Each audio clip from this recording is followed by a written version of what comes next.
I'm Bev Miller, and welcome to Addictions Unplugged. Each week, my co-host Dr. Vera Tarman will answer your questions and concerns about addiction. Tonight, we're going to be discussing recovery and rehabilitation. The path to both of these is a long and difficult journey for many. Tonight, we'll discuss different treatments and what's available to people in Toronto. Recovery and rehabilitation. Are you looking for guidance or help with either one of these? Call us with your questions and concerns. Dr. Vera, can you explain to us about recovery and rehabilitation and how the two work together? Okay, well, recovery is, in a way, it's a state of mind, or it's a decision, or you might want to see it as a goal. And rehabilitation is the means to get to that goal. So if you feel like it's time to change your lifestyle in terms of drug use or drinking or something like that, I mean, recovery can mean anything. It's really up to the person how they want to define that. But they're moving from one place to another and have a different vision of how they want to be. And then the rehabilitation, again, which can look different depending on what choice that what venue you choose, is like it's like the action steps towards that goal of recovery. That vision. I used to think they were one and the same, recovery, rehab. But I guess I've heard people say, I'm in recovery. Exactly. So it means that I'm in that state of mind towards moving kind of thing. Yeah. And even that's an interesting distinction that you've made, because some people say, I'm recovered, and then a lot of people say, I'm in recovery.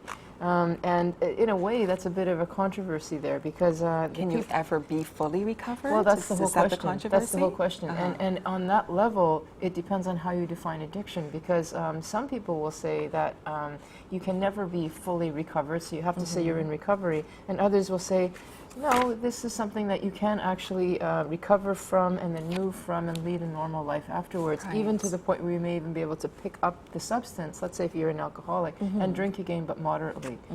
So that is possible. Yeah, well, I don't know if that's possible, but that's the controversy. Okay. It really depends on who you talk to. I personally don't think it's possible if the person is truly an alcoholic or truly an addict. But that's where the controversy lays, or one of the many controversies. In a sense, one of the many minefields in addiction. Very interesting. Yeah. So there are different types of recovery. There are different types of rehabilitation. That's right. Yeah. So the different types of recovery then. Well, then you have to decide what is, in a sense, it's like, what is your vision of what you would like to be? And if your vision is to, let's say you're an alcoholic, well, no, let's say you're just a problem drinker. Let's not give it a name yet. And your vision of recovery would be that instead of drinking 6 drinks a night, I'm going to just have 2 a night. Or let's say I'm an addict of some sort, and rather than smoking cocaine or something like that, I'm just going to drink instead. That's actually better, because at least I'm not, doing illicit behavior. That might be your version of recovery. And that would be acceptable if that's the goal, if that's what you're setting out. And so then the rehabilitation is going to look different, because you're going to seek a type of treatment program that will support that goal. And so the different types of rehab then, can we talk about those? Well, sure. So depending on the goal that you have, I think that my sense is that every alcoholic or drug addict would like to be in the kind of recovery which means that instead of using this much, which is getting me into trouble, I'll just use this much, which means I'm not getting into trouble, but I still get to use a little bit. I think that's what everybody would like to have. Whether it's possible or not remains to be seen. But if you want to try for that, then you would do a different type of program than the other kind. That kind of program would fit under what we call a rubric of harm reduction.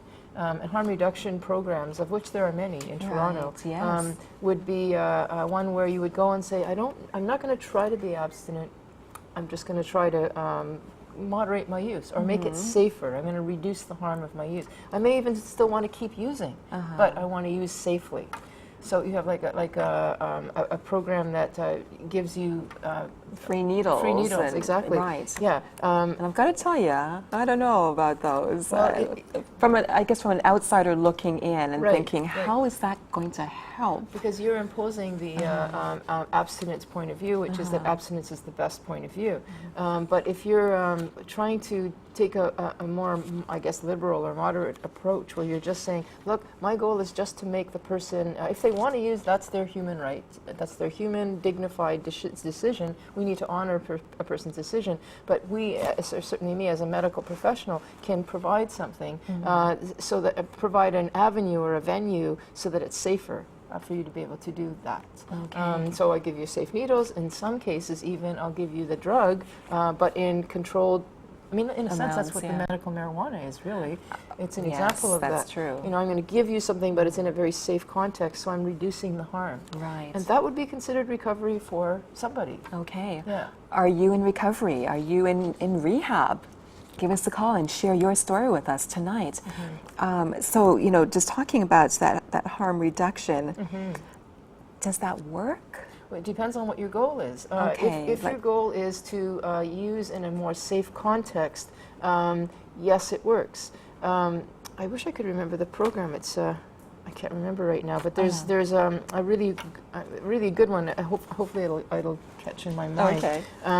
But if you go to a place that has a safe injection site, or they give you like clean crack pipes, or they give you, I mean, there's a medication now that if the person has an opiate overdose, you can actually retrieve them and save their life. So that's a person that has made the decision that they want to keep using, but they're using it in a safe context. And does that work? Yes, it works. We've saved their life. We've prevented HIV. We've prevented Hep C. You know, all sorts of other conditions. So yes, it works. But you're probably coming from a point of view of the person wants to stop, and a harm reduction program probably won't work for a person that wants to stop. Okay. But you have to kind of know what you want ahead of time, which a lot of people don't. Okay. Know. They just know, I want to get out of the mess I'm in. Exactly. Are you in a harm reduction program? Give us a call and tell us about that tonight. Okay, so if I do want to stop, not just the harm reduction stuff, I want to stop. Yes. What kind of rehab do I need to be in? Well, what you'd need to do is you'd need to find the various treatment centers. I mean, first of all, you probably want to check out a detox, because a detox is a place where people often go to kind of dry out, because when you go into rehab, it's a pretty intense program. So detox is different from rehab? Yeah. Okay, that's the first step? Right. Kind of? Well, it can be. You may not need a detox if you're drinking excessively, or you have an opiate addiction or something, and you can't just stop without having withdrawal symptoms. And the withdrawal symptoms can be anything from 3 days, 5 days, to even 2 weeks. Wow. And you don't want to be in a rehab where you've got to, you know, wake up in the morning. They're usually pretty rigid. Okay. 8 o'clock in the morning to 8 o'clock at night. Okay. While you're, you know, sitting on the toilet all the time. Exactly. So detox takes care of that angle. Okay, so that is the first step. They won't accept you into rehab before you've been detoxed? Often rehabs will say you can't come in for, until you've been clean for 72 hours. And a person might often say, understandably, how am if I could do 72 hours, I wouldn't be calling you in the first place. But that's where detoxes fit in. Okay. Unfortunately, with detoxes, what happens is the beds can be empty, and that would be great, but it's kind of you don't know, because they might be full as well. You know, there's a tendency in Toronto to have beds that are full and then not. Summertime, usually there's more empty beds than in the winter. But you see what I'm saying? Right, right, exactly. Are you in rehab? Is it working for you? Give us a call tonight and tell us your story. So then, okay, so talking about rehab, it's so not, go ahead. Well, so there are a few rehabs, and I think once you know, like we have some numbers like Central Access, which will actually tell you where you can go and get a detox. But there's other places, because the rehab industry, of which it is pretty big and it's pretty complex. And you don't really expect people to know what they're doing unless they've been in the system for a while. Okay. You know, you pull up the internet and you go, oh my God, there's so many, which ones do I choose? But we actually have some referral centers. We have, like, for example, we have DART, I can't see it here.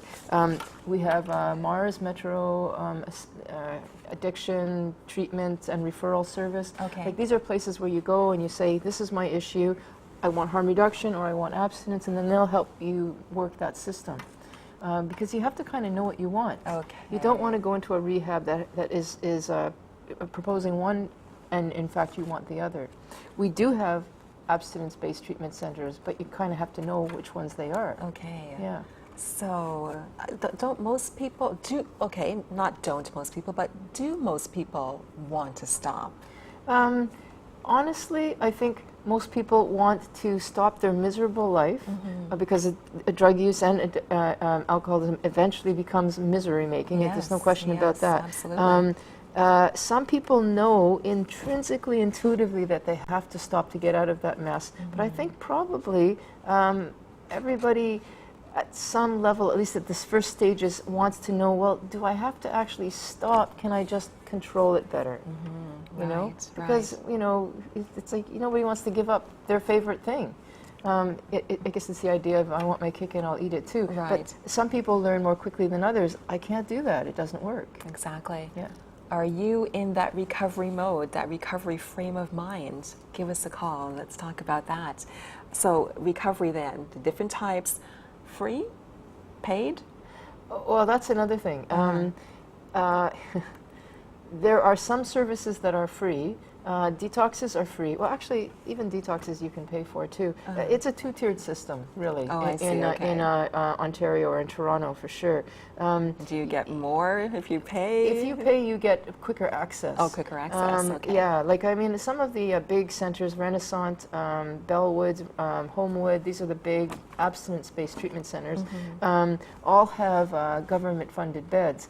But sometimes you have to wait a year, 2 years. And that window period of, I think I'm ready to quit, doesn't last very long. A year or two? Yeah, sometimes it lasts 3 hours, 4 that's hours. Ludicrous. Well, yes, it is. But if you have money, then you can get in tomorrow. You know, so you can get a bed because they usually put beds aside. But how much? But actually, that's not even true. Some places, like if you want a specified program, like a trauma and addictions kind of setup, then you might have to wait a bit longer, even if you're going to pay, because there's only a limited number of beds. That is really incredible. Yeah. Are you in rehabilitation or are you in recovery frame of mind? Give us a call this evening and let's talk about that. So then, payment. I think I asked you this a while ago, and I was astounded how much you can pay for rehab. Yeah, it depends on how long you're going to be in there for.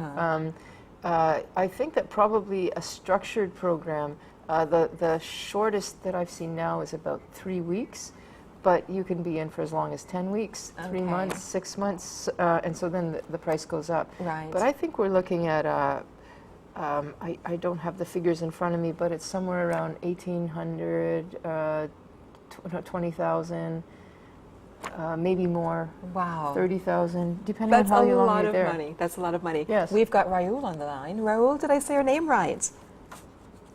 Raul, are you there? Or maybe he's still coming. Raul, do you have a question for us? Oh, yeah. There you are.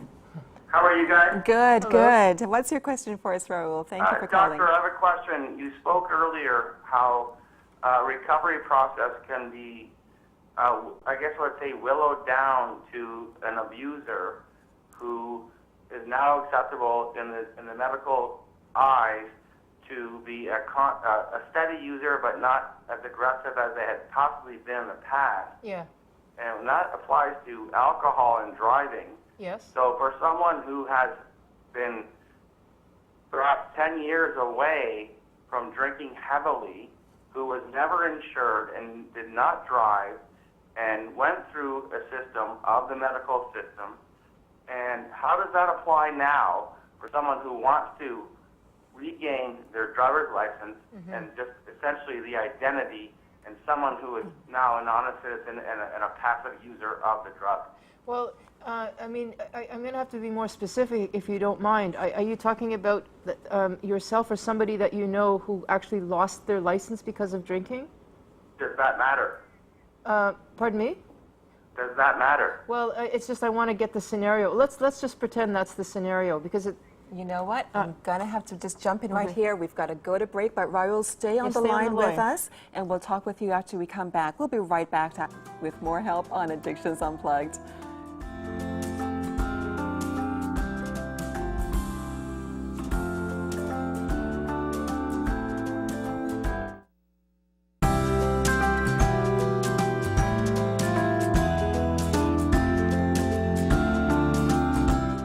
welcome back to Addictions Unplugged. I'm Bev Miller, and joining me each week is Dr. Vera Tarman. Today we're discussing and taking your questions on recovery and rehabilitation. Are you seeking help to give up an addiction? Or perhaps you're a recovered addict and would like to share your experience? Give us a call with your questions or tell us your opinion. Now we have Raul on the line. Are you still there? Yes, I am. Awesome. Okay, continue. What were you two saying? So let me just play out the scenario, and if I'm not answering your question, then you can correct me. If a person has lost their license because of drinking, however long ago it was, and they want to get their license back, the Ministry of Health requests that you get an assessment made to essentially to ensure that you're safe to drive again. And that assessment may require that you have sobriety. It depends on the actual assessment, and that assessment will be based on the person and what their history is. Like if they say, yes, I used to drink, but now I don't, the assessment may require that the person actually have to go into rehab, but if it's a long time ago, they might just ask for blood work, which you can kind of tell by some blood work parameters how the person's history of drinking is right now. And if a person's had a history of a seizure, then you may have to actually see a neurologist. So it's an actual process of getting your license back, and it's actually quite costly to do so. Interesting. Yes, this person has been through the process. Yes. And this person has revealed that the process of the medical community was capable to have their license back. Okay. And then, a year later, the driver's people said, you have to prove that you are sober now. Uh-huh. That was never stipulated in anything in writing. Yeah. Yeah. So my question to you was, you said earlier Yes. that there are people who could go through the process Yes. and wane off and be successful people in the world. Well, yes, that's a possibility if that person was never And I believe it's 12% of the population can do so. You might be right about that. I mean. I am absolutely right. I've been through it. And by the way, it is me. Yeah. Okay. Okay. Well, thank you. No. Hang on. So Yep. my question is. Yes.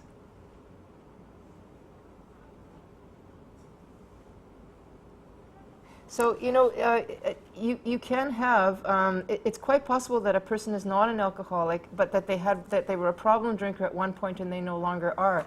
But I can say that the Ministry of Health will err on the side of caution. And they That's don't. my question. Yeah, they will. So then what are you talking about? But you are a doctor. Yeah, what I'm talking about, and you have an opinion that says people can't get by.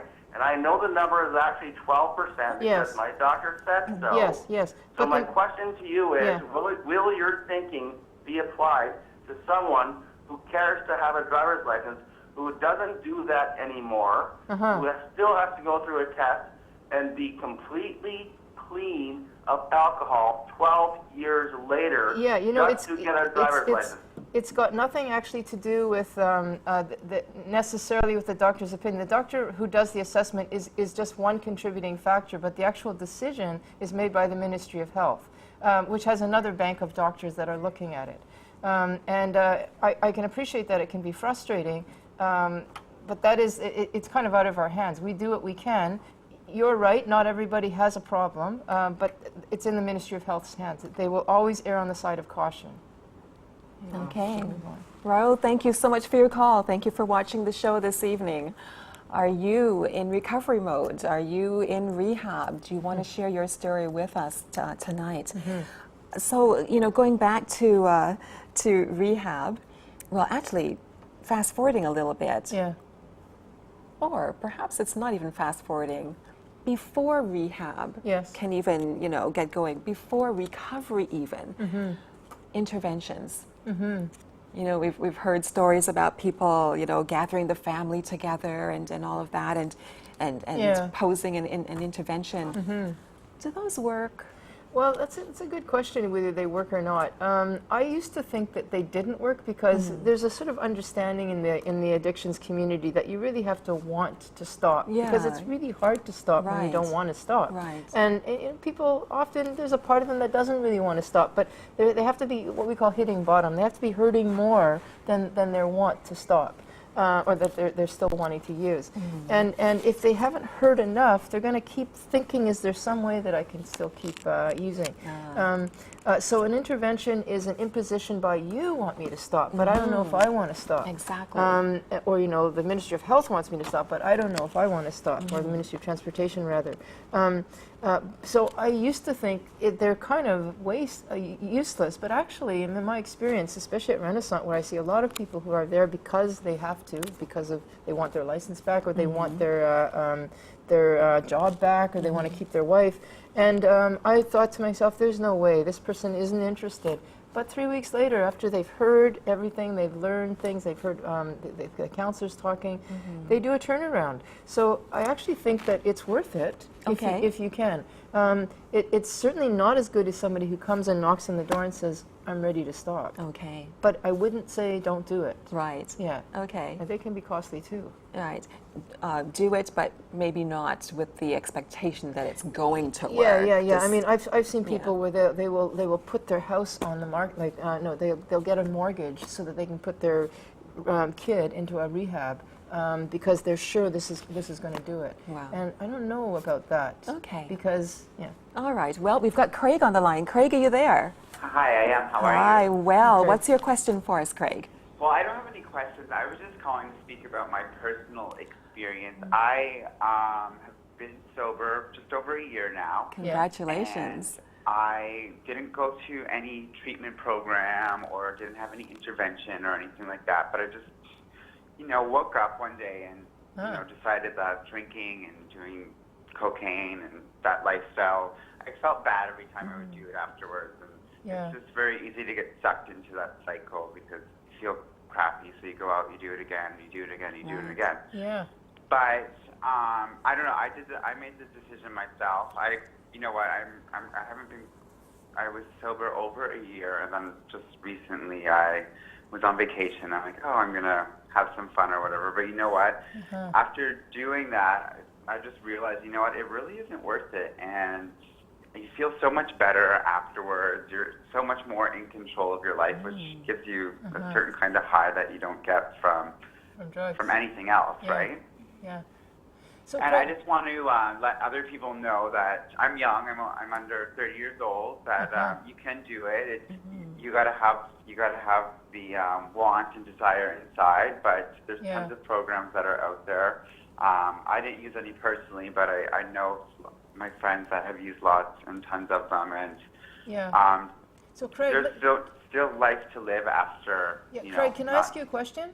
Let me ask you a question. What was it, you said that you woke up one morning, you just made the decision. Was it something that happened that made you turn around like that? I mean, what was that thing that made essentially changed your life? Well, one thing. Okay. Well, I did have to I started getting a deviated septum from my cocaine use, right? Right. So I did get a septoplasty done to correct that, and then after a couple of times, or after I had gotten that done, I had went out and used a couple of times afterwards, and I'm like, you know what, this isn't good. Like I can seriously mess up my nose. Yes.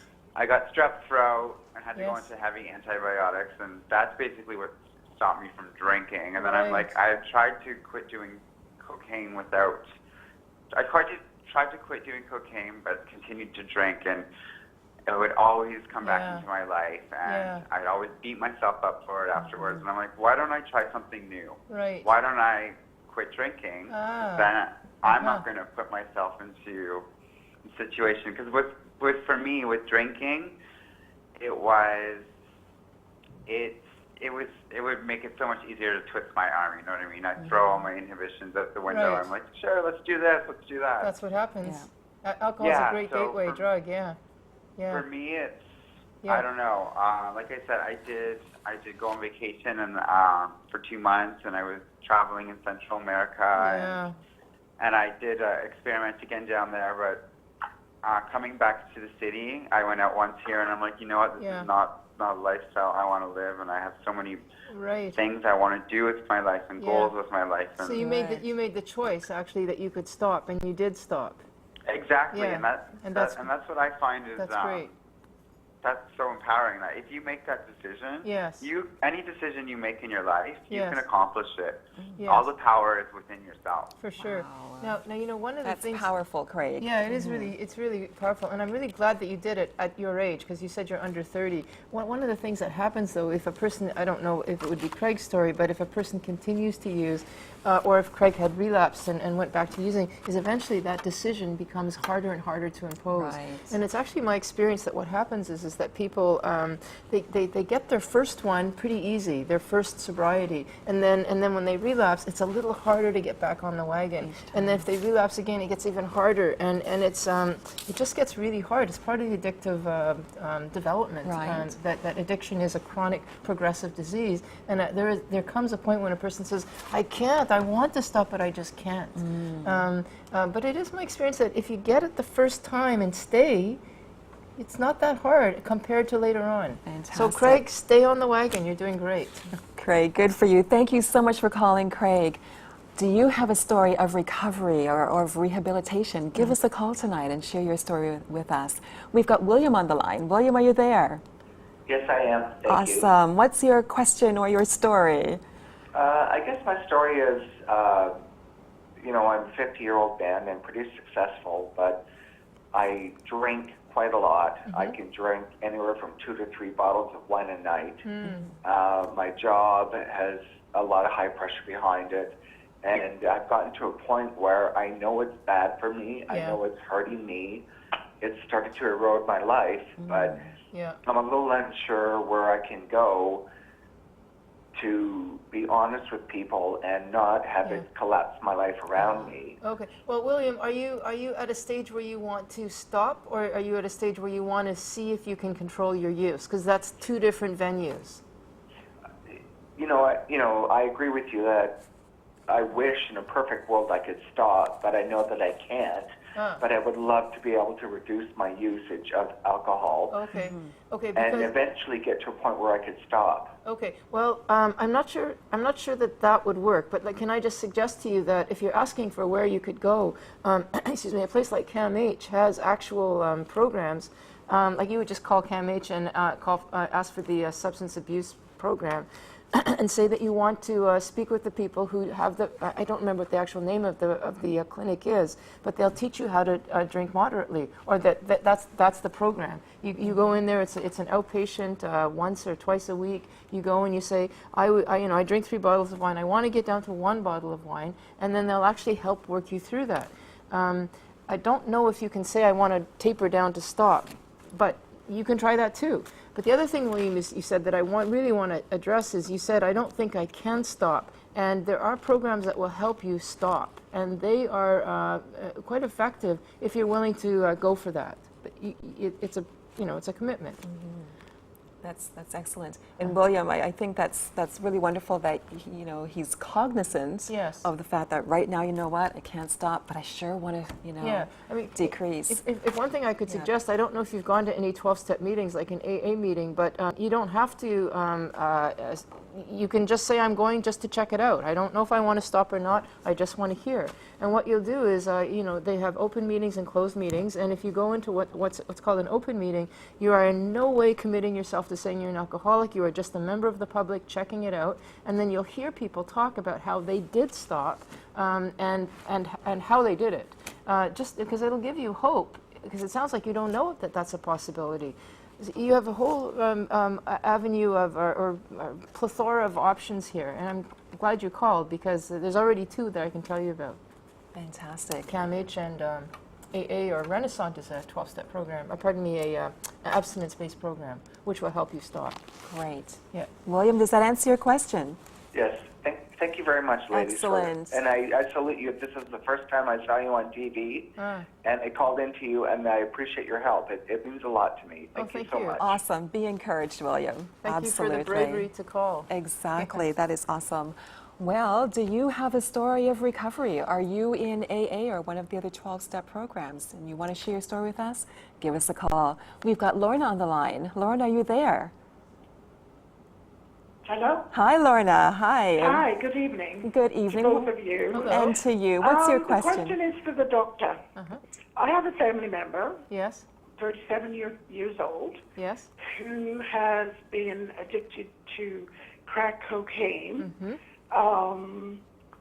for a long time now. Yep. I finally had my fill, and I've had to ask him to leave. Yes. It's very upsetting to me. Oh, yes. But I think that if there was a way, and I think maybe the doctor might know, if there's a way that someone can get him from the street and put him in the program. And I did hear you say that you can't force people. Yeah, you can't. I think he needs a bit of coaxing. You know, once I've taken him to Renaissance before. Yes. That's in Brooklyn, Yes. Ontario. Twice he's been there. Ah. And when he came out, he went straight back to the street. Yeah. See, he wasn't ready yet, obviously. Yeah. But I think I'm watching him, and I see that he's barely skin and bones now. Yeah. Yeah. So whatever he's doing is affecting his whole physical structure. For sure. And I don't know what else it's doing to his brain. Yes. But I think I need to maybe go to the courthouse, because I've heard people say this, a judge can put them in a program. No. Is this true? No, I don't think so. No. If he were to be arrested, sometimes what they'll do is they'll make a deal with the person and say, rather than put you in jail, if you agree to treatment, then you can go on probation and you can go into treatment, and then we can see what will happen. But you can't actually initiate that process. Lorna, you are in a situation that I appreciate is very frustrating, but it's very hard to see a loved one deteriorate in the way that you're seeing him. But there is nothing that you can do other than to be a continual support, and not at your own expense, though. Like it sounds like he was living with you and you've asked him to leave, which I think is the right thing to do.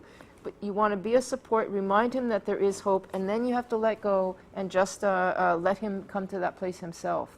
You can't force this. I mean, it's not like you can commit. I mean, I understand what you mean. It would be nice, like you might be able to commit a schizophrenic person who's deliberately hurting themselves or not deliberately, whatever. But we can't do that with addiction. We have to let the person come to it themselves. It's very frustrating. I would almost suggest, Lorna, that you, I don't know if you've heard of Al-Anon, but it's a community of people, another 12-step program that helps people in your situation live in this very, very difficult situation. So how can you continue to be a support, but not at your own expense? Right. That's a good point. Lorna, are you there? I'm trying to listen to you at the same time. Yeah. But I have gone to Yes. a group such as the one you've just mentioned. Okay. But I ended up being there without him for a couple of years by myself. And it wasn't intended for me because I'm not in the situation that he's in. But, I mean, I found it very informative and I got to like it and I enjoyed, Yes. expressing myself. Yes. But it proved fruitless for what I needed it for. Well, but it sounds like what you wanted it for was to get him to stop using drugs, and that's not what it's for. It's for you to have peace of mind in this almost impossible situation that you're in, to watch somebody that you love deteriorate. But you cannot stop that. There is nothing that will help that, unfortunately, other than just getting support for yourself as you endure that situation and pray that he'll change before he dies. I mean, quite frankly. Yeah. This is a really hard one, Lorna. We can hear the angst in your voice, Yeah. and we appreciate that you're going through a really terrible time with this. But as you said, there is nothing that the family can do. The person has to want it for themselves. And they have to be willing to do it for Right, themselves. So he right. went into the program for 3 weeks, and it's nice and contained and safe. In a sense, things are being done for him, but then he has to go out and actually do it for himself. Yes. And Lorna, you're not alone, because for every addict that's out there, there's family, there's a whole community that's being affected and is suffering, having to watch. Nobody likes to watch this happen. Exactly. It's very painful to sit back and say, it's your life. But unfortunately, we do not have the control over somebody else. Absolutely. Lorna, we want to thank you for your call this evening. We want to encourage you and also to, keep seeking the help for yourself that you need to be at peace with this. Yeah. Because otherwise this can be very destructive for someone else looking on and wanting to help so Yes. badly. Yes, that's right. Yeah. Lorna, thank you so much for your call this evening. Do you have a story of recovery, of rehabilitation? Call us and share your story with us this evening. We have on the line Serge. Are you there, Serge? Yes, I'm here. Hi. What is your story? I'd like to say thanks. And my other thing is the treatment centers that we go to. I've been to a couple of them. Yeah. And there isn't much of actual what they call treatment. You get a bed to lay in. There's food there to eat.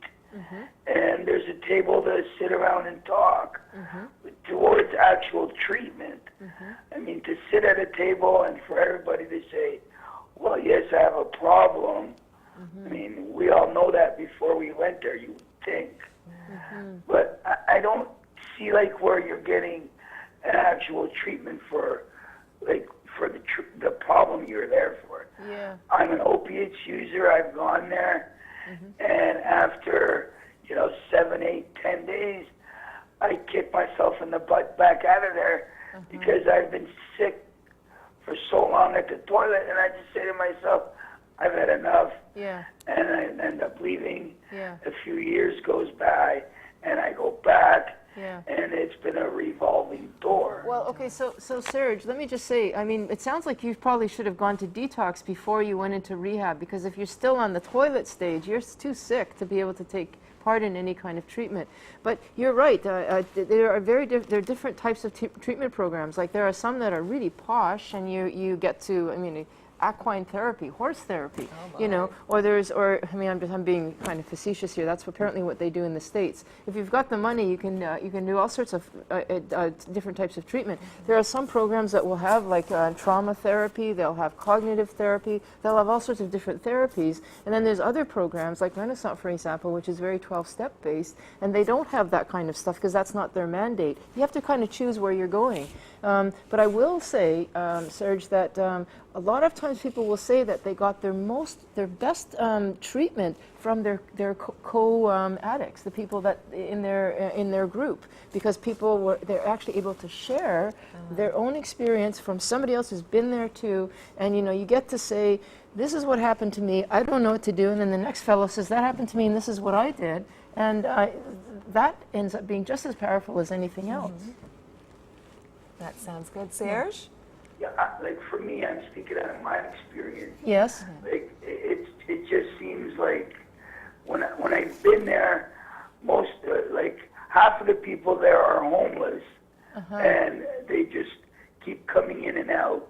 Okay. And then the other thing that I've seen is it's just I can't get any medical help while I'm in there to get me to stay there. Right. It really depends on where you go, because it is true that some people will use treatment, especially the government-funded beds, as a way to get off the street and kind of clean up, get some sleep, get some food, and then they're going to go back out. Like research said, the revolving door. That definitely is part of the situation, but that's only one type of treatment center. There are others, and I would suggest that you shop around in that case, because I'm kind of guessing I know which one you're talking about, they're not all like that.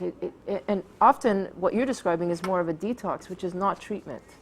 It's just not. It is often a revolving door. People are going in just to shower up and sleep, and then they're back out again. And that's fine too, because that gives them an option to do that. All right. Serge, was your concern answered there? If there's any way of me getting any info on another one, yeah, I would. Where they actually have. Well, I would suggest Renaissance for one, because they have quite a number of government-funded beds. It's not that long to wait. If you have, I don't know if you've checked out Harbor Light at Salvation Army, but that one too. Not the detox. I'm talking about the treatment center itself. Those are at least two that I can think of right off the bat. But you know that if you look under DART or Mars, it'll be on the web. It'll be on the monitor. If you ask them, if you call that number and ask them, get an assessment, they'll actually give you other options. Yeah. Good. Yeah. Very good. All right, it's the website there, and it's on the screen right now, Serge. DART is on the screen. So thank you so much for your call, Serge. Be encouraged. Thank you for watching. Do you have a story of recovery or of rehab? Give us a call tonight. We have Jacqueline on the line. Jacqueline, how are you? I'm very well, thank you. Wonderful. What is your concern or your story for us? Well, I want to say, first of all, how super it is to watch these programs with Dr. Tarman leading. I'm used AA for recovery. I didn't realize at the time how ill I was, but when I fell through the door, I was told to go through 3 meetings a day and get right in there, get a sponsor, pray if I could, and be grateful. And did you do all those things, Jacqueline? I had no choice. You see, that's... I had absolutely no choice. Yeah. And that was 23 years ago. Wow. And I'm so grateful. Okay? And I just want to say thanks. Thank you so much for your story, Jacqueline. I mean, it's helpful for other people to hear that there is hope. I mean, you fell in the door, and it sounds like you were desperate enough. You said, I had no other choice, that you were willing to do 3 meetings a day. Now, that's a lot. That's a commitment. Right. And like what we say about, one of the things is, which recovery program works better than another. It's actually been proven that none of them actually work any better than the other, truthfully. You can go to a religious program, you can go to AA, you can go to CAMH, which is more secular. They all work just as well if the person does the program, if they actually do the work themselves. And somebody who's willing to do 3 meetings a day is doing the work. But if you go there and you just hope that it will somehow magically happen because you're there, that's not how it works. Yeah, you've got to make that effort. And you did that, Jacqueline. Yes. Congratulations. Thank you. Congratulations. Thank you so much for your call, Jacqueline. Have a good night. Do you have a story of recovery? Give us a call tonight. Sunita is on the line. Are you there? Yes, I am. Hi, Sunita. What is your question or your story for us? My question was, my son is addicted to alcohol. Yes. And he's taking also medicine for schizophrenia. Yes. Yeah, so I want to put him in a program so he can, Does he want to go in the program himself? He doesn't want to go in the program. No. Does he want to stop using drinking or using his medication? Yeah. He does? He doesn't take medication every day. No. Only whenever he has, problem, then he takes medication. Yes. But every day he drinks. Yes. Like $20 beer, every day he drinks. Does he want to stop drinking, though? Pardon me? Does he want to stop drinking? Oh, no, he doesn't want to stop drinking. No. So, again, it's the same as the other caller. But he's living with you, correct? Yes, he's living with me. Yes. So, I mean, you're kind of in a situation where you're wanting somebody to do something that you can't make them do. You just simply can't. I appreciate that you want that. Really, the only thing that you can do is make a decision about whether you can still have him live with you if he's drinking. Sometimes you have to say, you can't stay unless you stop drinking, and the person might stop, but they might not, and then you'll have to let them go. You're again in that situation. It's the family dilemma. That's why there's a whole 12-step program just around that, of having to say, I want to be here for you. I have to take care of myself. I cannot make you I can't make you stop drinking. So, Sunita, what are you going to do if you are in that place where you realize you can't make the person stop? What's your next step? I don't know. I'm going to take him to India and put him in a rehab center. Like I can forcefully put him in a rehab center. Okay. Yeah. And they want to let him go anywhere for 2-3 months. Okay. And maybe. And that might just do it. Like again, so that concept of the intervention. Like you know, it's not as likely to work, but it might. If you've got the means to do that and he has the willingness to go, it's worth a try. And you know, sometimes people will do 10 treatment programs before they finally get it. Just because if he doesn't get it the first time, if they have the willingness to go or you have the means to help them go, keep trying. Absolutely. Yeah. Absolutely. Sunita? No, but he Yes? doesn't want to go in any program. Yes, you're kind of in a problem there because you can't make somebody go. Exactly. He's not And ready yet. he fight with me, like if I don't give him money, Yes. and then he won't let me go to the Yes. work in the morning. I think the best thing for you, Sunita, is that you're going to have to stop what we call enabling him by giving him money, letting him stay at your place, because it's going to wear you down in such a way that you will be of no use to him. I mean, truthfully, you're not helping him now by continuing this. It's. I wish it were easier. That's a hard one. Yeah, it's That's really a hard one. Especially it's your child, Yes. and you feel you have to. But I So know. what should I do? Like if I stop giving him money, he will fight with me. Yes, I know. Yeah. It sounds like he's, if I can be blunt with you, it sounds like he's got you wrapped around his fingers or his hands. And yes, and it's very easy to do that when it's your mother or it's your family member because there's that emotional tie. But you can say no. He's what he'll do is he'll just find he's I don't know how to say that, but Yeah, I called police so many times, but that did not work. Like 10 years, I'm struggling with him. yes, you're going to have to say no and stick with the no. It's not going to necessarily make him stop using, but he'll stop taking your money. You know. this is a very difficult one. Yeah, it is. It is. Is there Sunita? any medication that I can give him so he won't be craving for the alcohol?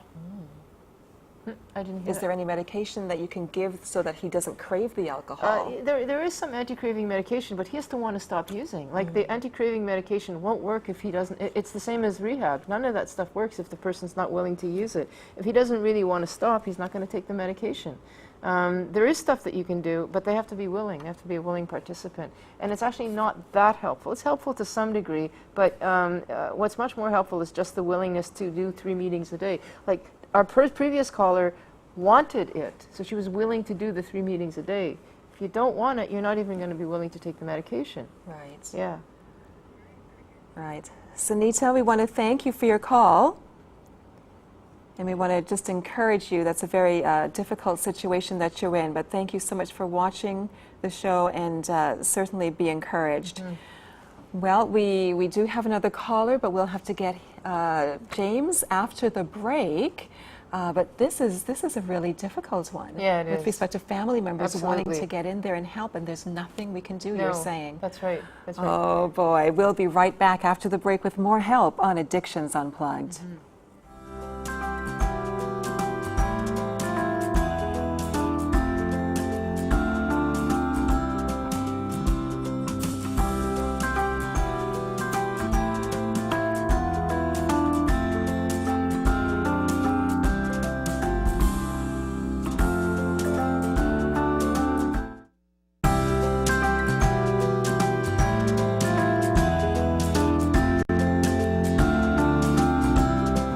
Welcome back to Addictions Unplugged. Today we're discussing and taking your questions on recovery and rehabilitation. And we have on the line with us Lena. Are you there? Lena, do you have a question for us? Hello. No, I don't have a question. I was just listening to the lady before, and I've been through exactly what she is going through. Okay. So my son has schizophrenia. Uh-huh. My son was addicted to cigarettes and weed. And I had listened to somebody from Focus on the Family in the U.S. I don't know if you know that channel. And what he said was that you have to show them tough love. You cannot give them money. That's right. So what we did is we didn't give him any money. Everybody in the family stopped giving him money. Not Christmas, not birthday, nothing. Yes. So I literally used to sit in my car and watch my son go on the street and pick up cigarettes and look for weed. And I used to cry. It broke my heart. Yep. It took me 3 years, but I got him into a program, and I got my pastor involved, and everybody talked. But you have to use, the doctor said to me, you have to use a certain kind Yeah. of emotional blackmail with them. Uh-huh. Find what they like. My son likes home, so I gave him a choice. I said, you either stay home or you leave. But your choice is you have to go into a program. If you go into a program, you can stay at home. Yeah, I mean, Lena, what you're doing is you're just counteracting his emotional blackmail to you. I mean, you're just counteracting that back. I think you're absolutely right. Tough love is I mean, what is the incentive for the person to stop using if the parent is still letting the person stay in their home and pay the money and all the rest of it? There's no incentive. They've got it going great. And, you know, you're the one that's suffering. So I think you're absolutely right. So what did end up happening when you got him into treatment, eh? Yeah, so we got him into Ontario Shores. Yes. They have a beautiful program. You have to commit to 12 weeks minimum Yes. for young adults. But I made a deal with him. I said, if you go into this program, I'll bring you home every weekend, even though the doctor said it's going to be really hard because he was in crisis. He was just like talking to himself, hearing voices. It was very, very, very bad. But I said, no, I promised every Friday I'd bring him home, take him back on Sunday. And it worked. My son is normal today. This was just a year and a half ago. He was in Ontario Shores for 6 months. Great. Thank you, Lena. Thank you for that story. That's a really good thing for the other for the family to hear. Absolutely. That's a story of success. And I hope that the previous caller was listening. Lena, thank you so much for sharing that story with us this evening. We have James, our final call of the day, as we are wrapping up. James, what is your question or concern or story? Yeah, first I have to congratulate you guys for this wonderful program. Wonderful. You should be more than that. Thank you. Fantastic. You know, Thank it's very you, James. educated. It's very, very send a very good message. Very from good. All addicted person who's ever. Maybe I consider myself as one. Oh, my question. My